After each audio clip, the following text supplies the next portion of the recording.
अगर पाकिस्तान से बाहर जाने का कोई प्लान है, चाहे पढ़ाई के लिए हो, जॉब के लिए या फिर वहां सेटल होने के लिए, तो एक चीज तो पक्की है और वो है ढेर सारा पेपर वर्क। तो आज हम इसी पेपर वर्क के एक बहुत अहम और अक्सर सबसे पेचीदा हिस्से को समझने की कोशिश करेंगे। तो सवाल ये है कि बाहर पढ़ने, काम करने या रहने के लिए क्या डॉक्यूमेंट्स को लीगलाइज करवाना ज़रूरी है? जी बिल्कुल ज़रूरी है। और सच पूछें तो अक्सर लोगों के लिए असल मुश्किल सफ़र यहीं से शुरू होता है।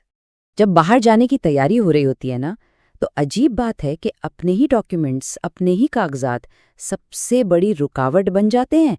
ये मसला बहुत आम है, लेकिन इसका हल उतना सीधा सा नहीं। और उन्हीं रुकावटों में से सबसे बड़ी मुश्किल जो अक्सर लोगों को पेश आती है, वो है एक प्रोसेस जिसका नाम है अपोस्टिल अटेस्टेशन। अब ये नाम सुनने में थोड़ा सा टेक्निकल ज़रूर लगता है, लेकिन इसे समझना बहुत बहुत ज़रूरी है। तो आखिर ये अपोस्टील चीज़ क्या है? चलिए इसको बिल्कुल आसान लफ्ज़ों में समझते हैं। देखिए, अपोस्टील असल में एक इंटरनेशनल लेवल की वेरिफिकेशन है। एक किस्म की मुहर है जो हेग कन्वेंशन के तहत लगती है। ये उस बात का सबूत है कि जो भी डॉक्यूमेंट है वो बिल्कुल असली है और इसे दूसरे मुल्कों में कानूनी तौर पर इस्तेमाल किया जा सकता है।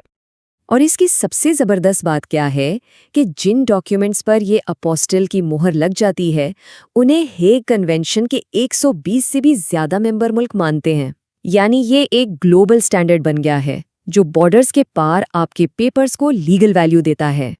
तो किस किस्म के डॉक्यूमेंट्स के लिए इसकी ज़रूरत पड़ती है? आम तौर पर यूनिवर्सिटी की डिग्रीज़ हो गईं, निकाहनामा या मेरिट सर्टिफिकेट, बर्थ सर्टिफिकेट और इसके अलावा भी दूसरे ऑफिशियल पेपर्स के लिए ये ज़रूरी हो सकता है। अच्छा, ये सुनने में तो शायद अब भी आसान लग रहा हो, लेकिन असल में जो ट्रेडिशनल तरीका है एटेस्टेशन का, उसमें क्या-क्या मुश्किलें आती हैं, चलिए ज़रा उन पर एक नज़र डालते हैं। जो आम तरीका है, इसमें सबसे पहले तो सरकारी दफ्तरों की लंबी लंबी लाइनें, फिर ये डर के कहीं डॉक्यूमेंट में कोई गलती ना हो या कोई चीज़ पूरी ना हो और एप्लीकेशन रिजेक्ट हो जाए। उसके ऊपर से बार बार चक्कर लगाने पड़ते हैं, जिससे बहुत टाइम ज़ाया होता है और पता भी नहीं चलता कि काम कहाँ तक पहुँचा, कोई अपडेट ही नहीं मिलती। और ये डिलेज, ये वक्त का ज़ाया होना किसी यूनिवर्सिटी की डेडलाइन या जॉब ऑफर पर बहुत भारी पड़ सकता है। तो फिर इन सारी परेशानियों का हल क्या है?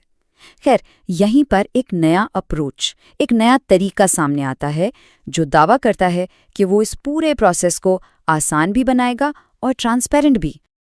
अब इस टेबल को देखें तो फर्क बिल्कुल साफ नजर आता है। जो ट्रेडिशनल तरीका है उसमें तो खुद जाना पड़ता है, लेकिन इस नए तरीके में पाकिस्तान में कहीं से भी कोरियर करवाया जा सकता है। डॉक्यूमेंट्स में गलती का रिस्क वो भी कम हो जाता है क्योंकि उन्हें पहले ही चेक कर लिया जाता है। और सबसे बड़ी बात, काम कहाँ तक पहुंचा उसकी रोजाना अपडेट्स मिलती हैं। तो सवाल ये है कि ये नया और बेहतर प्रोसेस आखिर काम कैसे करता है? इसे 3 बिल्कुल सीधे साधे स्टेप्स में बताया गया है। प्रोसेस बिल्कुल सिंपल है। स्टेप 1, डॉक्यूमेंट वेरिफिकेशन, यानी एक्सपर्ट्स आपके डॉक्यूमेंट्स को सबमिट करने से पहले अच्छी तरह चेक करते हैं ताकि रिजेक्ट होने का कोई चांस ही ना रहे। Step 2, safe handling and submission. इसका मतलब है कि डॉक्यूमेंट्स को महफूज तरीके से कोरियर किया जाता है और पूरे ऑफिशियल प्रोसेस के दौरान उनकी जिम्मेदारी ली जाती है। और आखिर में स्टेप 3, डेली अपडेट्स। क्लाइंट्स को हर स्टेज पर डॉक्यूमेंट मिलने से लेकर फाइनल अटेस्टेशन तक रोजाना की बुनियाद पर अपडेट्स दी जाती हैं। तो इस सब का निचोड़ क्या है? पूरी बात का जो खुलासा है वो एक बहुत ही सादे से ख्याल में छुपा है। और वो ख्याल इस नारे में है, मंजिल आपकी, रहनुमाई हमारी। ये सिर्फ एक लाइन नहीं है, ये एक किस्म का वादा है कि इस मुश्किल और पेचीदा सफ़र में मंजिल तक पहुंचाने के लिए कोई साथ है। और आखिर में एक सवाल जो सोचने पर मजबूर करता है। इस पेचीदा ब्यूरोक्रेसी की दुनिया में जहां हर काम में इतनी उलझन है, वहां ज़हनी सुकून की क्या कीमत है? रहबर इंटरनेशनल, दस्तावेजात की तस्दीक का अमल अब हुआ बहुत आसान। हमें अभी व्हाट्सएप करें और हमारे एक्सपर्ट से बात करें। हमारा नंबर है 0334700325।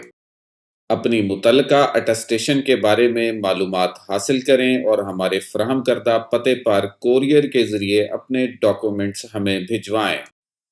तो बस अब आप बेफ़िक्र हो जाएं, अब बाकी तमाम तनाव और काम रहबर इंटरनेशनल की ज़िम्मेदारी। अपना बहुत सारा ख्याल रखिएगा। अल्लाह हाफ़िज़।